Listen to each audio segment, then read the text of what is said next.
वैसे तो कल ऑपरेशन सिंदूर पर विपक्ष और सरकार दोनों साइड के नेताओं ने बहुत सारे नेताओं ने भाषण दिया, बट जो कल ओवैसी ने भाषण दिया वो सबसे स्टैंड आउट भाषण था कल का।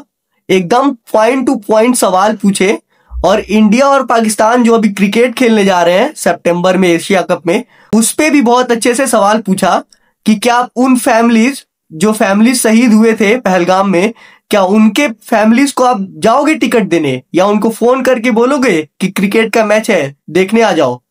तो चलो देखते हैं कि पूरे भाषण में ओवैसी ने क्या कहा है।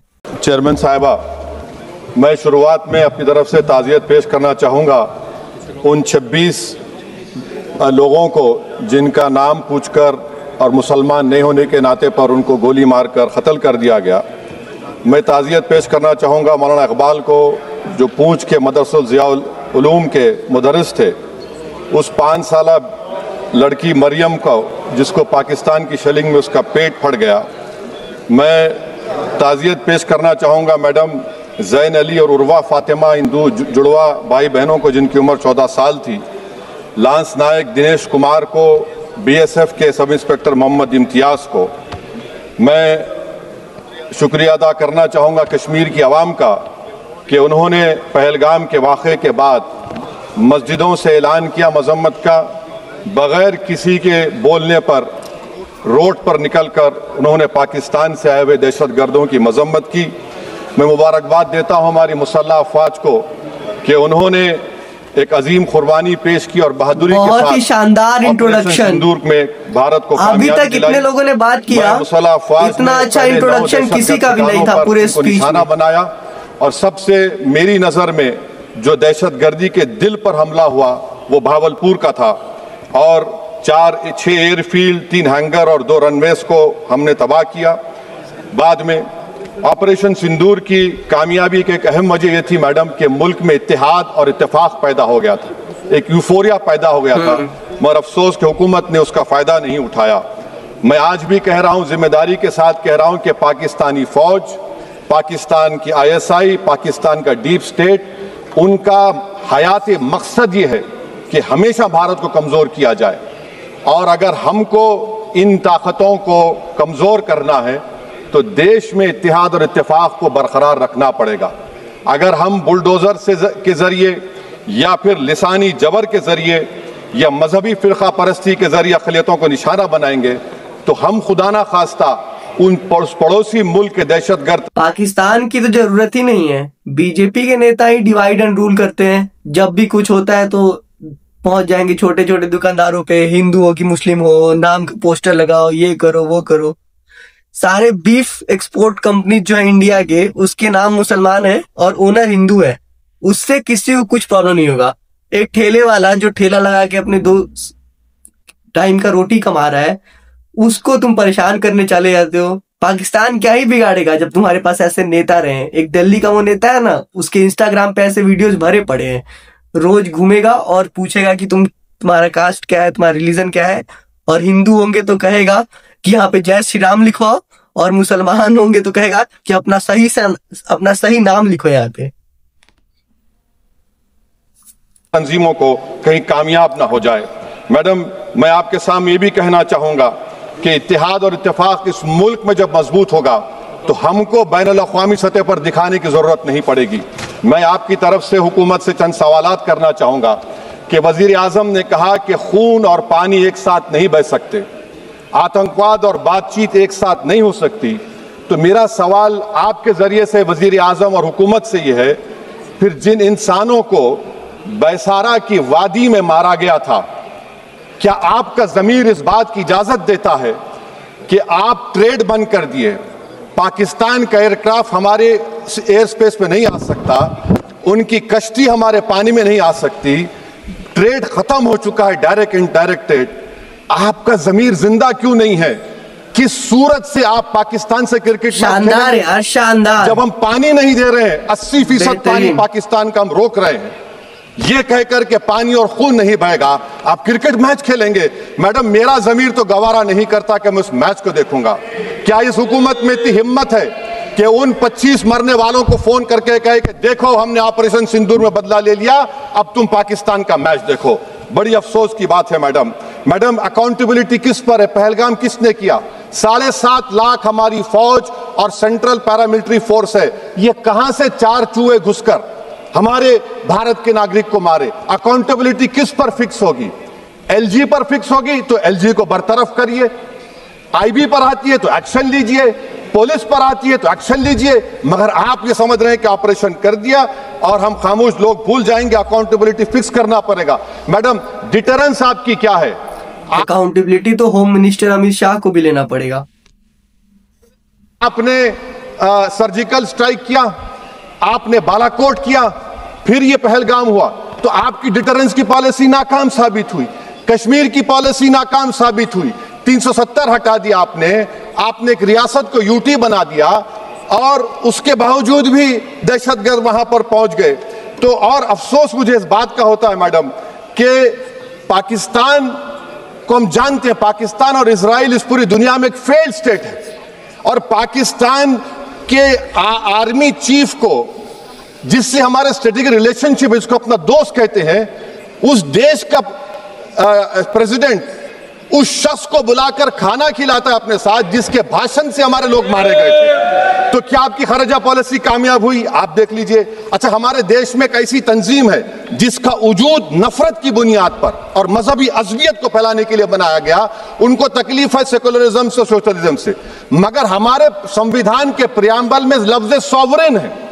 सॉवरेन का मतलब यह है कि हम खुद मुख्तार हैं, हम हाकिम आला हैं, हम अपने मुल्क के मुकद्दर का फैसला करेंगे। एक गोरा व्हाइट हाउस में बैठकर भारत की सीज फायर का ऐलान करेगा, यह आपका नेशनलिज्म है।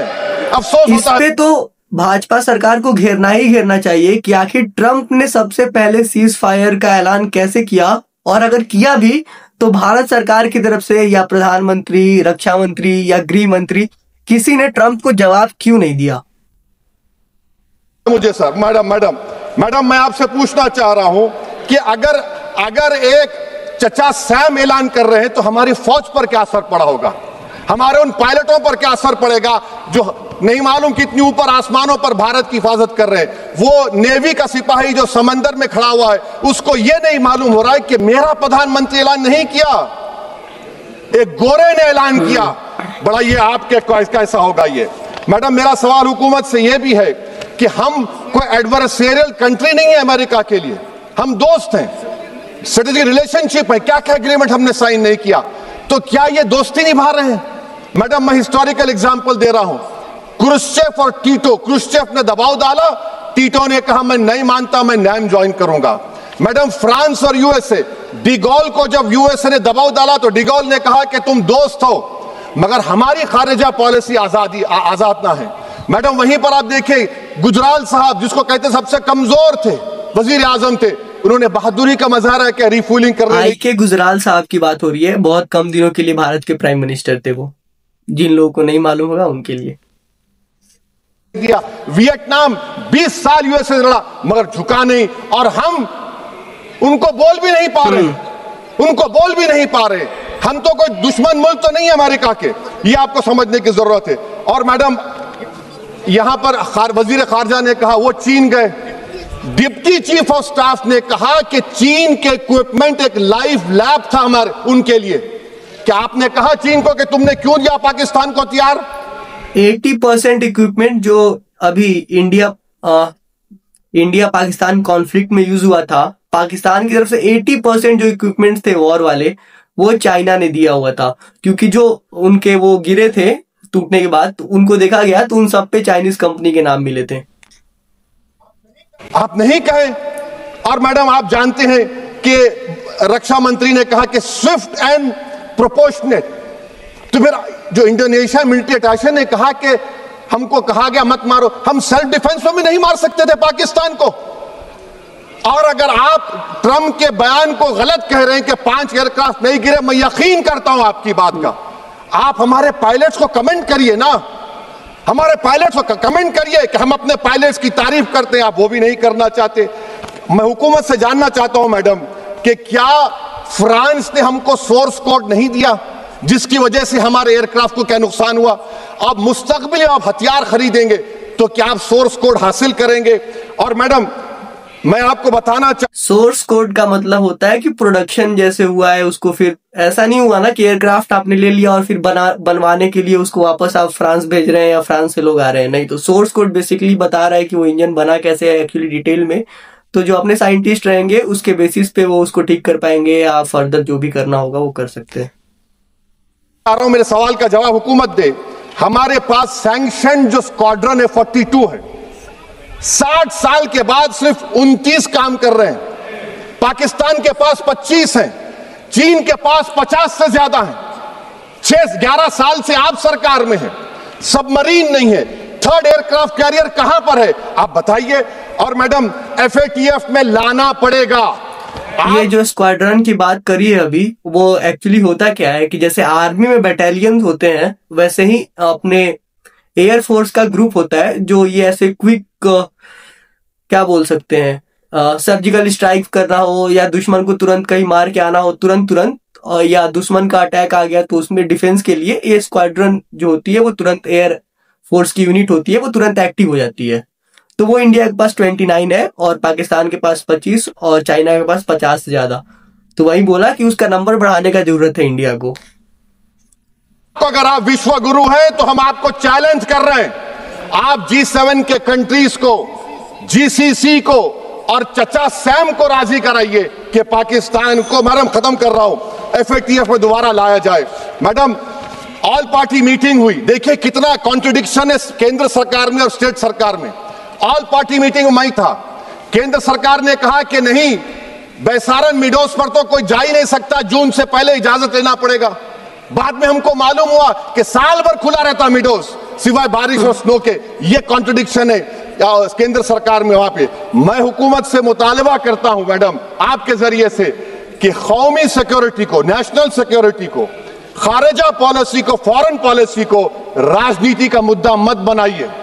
राजनीति का मुद्दा मत बनाइए, ये हमारे मुल्क में मुफाद होगा। हमारे मुल्क के इत्तेहाद और एकजुटती को आप एक वोट का जरिया मत बनाइए। और मैं एक आखिरी बात पूछ रहा हूं मैडम, क्या चीन ने हमसे कहा था कि सीज फायर कर लो? और कैसे पाकिस्तान ने हमारे पायलट्स की बातों को सुना कि हमारा कम्युनिकेशन एनक्रिप्ट नहीं है? मैडम आखिर में मैं अपने शेर से इस अपनी बात को खत्म करूंगा कि अपने ही हाथों से सर अपना कटाना है हमें, मादर हिंद पे भेंट चढ़ाना है हमें। किस तरह मरते हैं एहरार वतन भारत पर, यह तमाशा है जो दुनिया को दिखाना है हमें। ये मैं भारत की उस बहादुर फौज के नाम पे करता हूं, मुसल्ह फौज के नाम पे करता हूं। ये शेर कहने वाला कोई बीजेपी का नहीं था, ये शेर कहने वाले का नाम शेर था, शहीद अशफाकुल्लाह। मैं फिर से हुकूमत से कह रहा हूं, पाकिस्तान टेररिज्म करेगा, आप तैयार हो जाइए। आप चीन से मोहब्बत, कितना बिन बैलेंस हुआ ट्रेड का, कितना एकदम पॉइंट टू पॉइंट सवाल सरकार से सवाल पूछा है, ना कोई इधर की बात, ना कोई उधर की बात, ना कोई राजनीति की बात।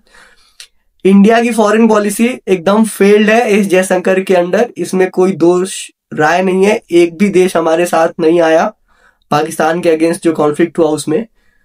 तो बाकी आज देखते हैं आज किसका बारी है, क्योंकि आज भी ये ऑपरेशन सिंदूर वाला जो डिस्कशन है वो आज भी होने वाला है।